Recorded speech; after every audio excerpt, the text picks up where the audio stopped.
Otro tipo de relaciones humanas centradas en la ayuda mutua.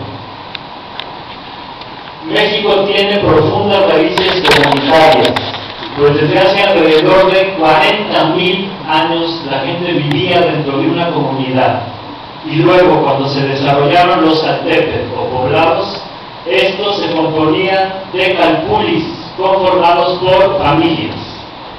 No existía la propiedad privada y todos los seres humanos vivían en comunidades familiares.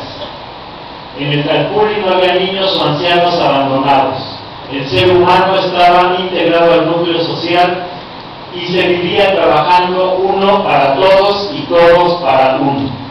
Desarrollaban multilateralmente sus capacidades y las ponían al servicio de los demás. Los calpulis se hermanaban y formaban ignuyos o pueblos. Aquí no había señoríos, porque el feudalismo existía en Europa, no en el Atlántico. Las decisiones se tomaban en asambleas, como aún sucede en las comunidades indígenas, y lo representaba una dualidad electa directamente. El mando supremo lo tenía un consejo que imponía los intereses colectivos. El tlatoani era un vocero, no un rey. Durante siglos imperó este sistema, y esto ha determinado los cimientos de nuestra identidad. Las identidades son persistentes, por eso en el consciente, y sobre todo en el inconsciente colectivo del mexicano, tiene gran fuerza el sentido comunitario. Esta fuerte identidad, que aún persiste en México a pesar de los embates del American Way of Life. La colonización, su genocidio y políticas esclavizantes vinieron a diezmar a las comunidades, expropiándoles la tierra e impulsando a la desintegración y la corrupción, introduciendo el alcoholismo, el individualismo y prohibiendo toda manifestación de la cultura de los pueblos originarios y de su sistema de pensamiento. El colonialismo y el neocolonialismo buscan minar toda comunidad para que cada quien defienda sus propios intereses. Divide y vencerás es la consigna.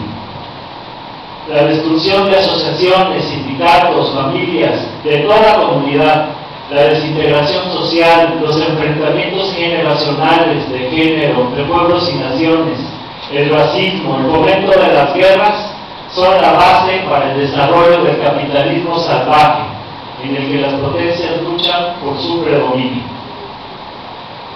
Pero la humanidad por naturaleza se organiza comunitariamente. Actualmente la sociedad tiene todo tipo de comunidades territoriales, con lugares de vivienda, colonias, barrios, unidades habitacionales, comunidades laborales, de estudio o por actividad, comunidades culturales, deportivas, gremiales, de género, edad, comunidades urbanas y rurales, comunidades indígenas. Los intereses de la comunidad, al ser comunes, por lo general son intereses populares. Trascendiendo sus intereses cerrados del grupo, tienden a buscar el interés general. Pero debido a que hay un gran enfrentamiento antagónico entre los intereses del pueblo y los intereses de las grandes corporaciones, las comunidades están sujetas hoy a la negación de sus derechos, a la opresión y represión. Solo la unidad de la comunidad por encima de diferencias puede llevar adelante el interés general, por lo que el gobierno al servicio de las grandes corporaciones fomenta la desintegración social, la división, los enfrentamientos, la destrucción del tejido social, además de introducir el temor y la pasividad. La desintegración social es estimulada para poder imponer los intereses de las corporaciones y llevar a cabo sus megaproyectos mineros, hidroeléctricos, petroleros, petroquímicos, carreteros, que favorecen a grandes empresas promotoras a costa del medio ambiente y el bienestar de los pobladores.